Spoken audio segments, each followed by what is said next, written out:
Hey, it's Amanda from Personal Plants, and I want to take a minute to talk about cannabis and psychedelic exceptionalism.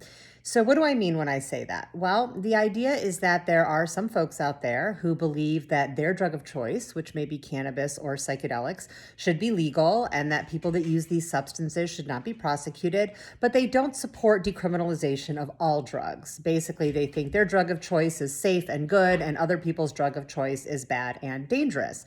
Now, of course, we don't see this when it comes to alcohol, right? We all know that alcohol is more dangerous than cannabis and psychedelics. We know that it has a higher risk of dependence, that it has a chance of fatal overdose, but you don't see people saying, well, alcohol should be made illegal again. People that drink alcohol should go to jail because it's a really dangerous substance. We really accept that, the best way to make alcohol safer is to allow for a safe supply of alcohol, which is what we have, to allow products to be tested, allow it to be regulated, put in age restrictions, a lot of the same things we're seeing with the cannabis and psychedelics industries as they emerge. So why this opinion about other drugs? Why do people think that cannabis and psychedelics should be legal, but drugs like cocaine, heroin, methamphetamine should remain illegal and people who use them should go to jail? Well, a lot of this is built around two assumptions around the so-called harder drugs that really aren't true. So the first one is that some drugs are so addictive that you will become addicted to it even after just one use. And so therefore, we have to do everything we can to keep people from using it even one time, and threatening them with arrest is a way to do that. Well, first, threatening them with arrest is not a way to do that. And we see that criminal justice involvement does not keep people from using drugs. But the second is that this just isn't true. Using a drug one time does not make you dependent on it. Physical dependence, psychological dependence, this takes time to develop. So you're not going to use a quote unquote harder drug and then the next day be physically dependent on it. So that is a myth. The second myth is that there are some drugs that are just so dangerous that their chemical makeup makes normal, regular, average, even keeled people turn into mass murderers, even after just one use. Now, this was an argument that was actually used to keep cannabis illegal. During the Marijuana Tax Act hearings, there was testimony that people that were otherwise totally competent and mentally well used cannabis one time and then turned into axe-wielding murderers. When the crack cocaine disparity laws were first being passed, there was a theory that cocaine and crack made people so strong that actually bullets would not take them down.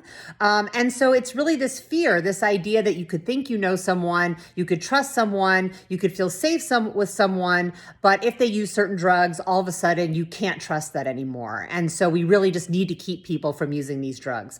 That is not true either. So the other thing that really floors me about cannabis exceptionalism is that the government lied to us about cannabis for decades, right? The Schedule I status is evidence of that. So for decades, the government has been saying that cannabis has no medical use. It's been saying that it has a high potential for abuse, that it is too dangerous to use, even under a doctor's care, which are the requirements for something being a Schedule I drug. So if we are so ready to believe that everything we've been taught about cannabis is wrong and that it is not nearly as dangerous as the government makes it out to be, why don't we believe that for other substances? Why don't we believe that maybe the government hasn't been telling the full truth when it comes to the dangerousness of these so-called harder drugs? Because in reality, they have.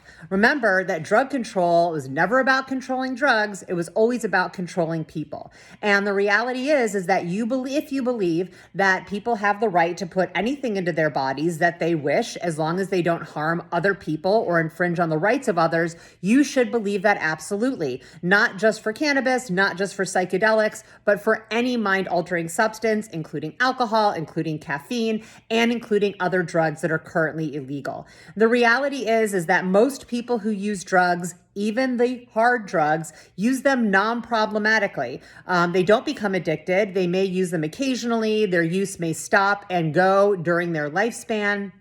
And there's a couple of really good resources out there to learn more about this. The one that I really like to recommend is Drug Use for Grownups by Dr. Carl Hart, where he really goes into his research on how addictive these drugs actually are and what the rate of addiction is for people who use these substances. Another great one is Saying Yes in Defense of Drug Use by Jacob Sullum. He also talks to people who use drugs that we would consider highly addictive, like heroin, only occasionally. and are able to moderate their use. They're able to stop when they want.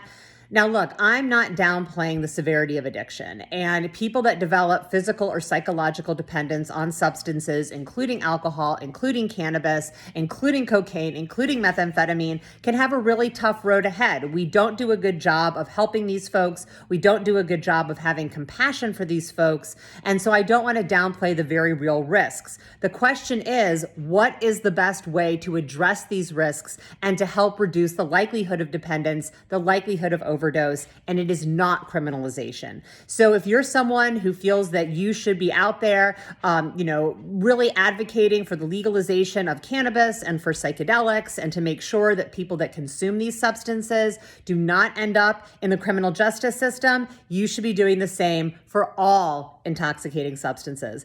To learn more, you can check out mypersonalplans.com.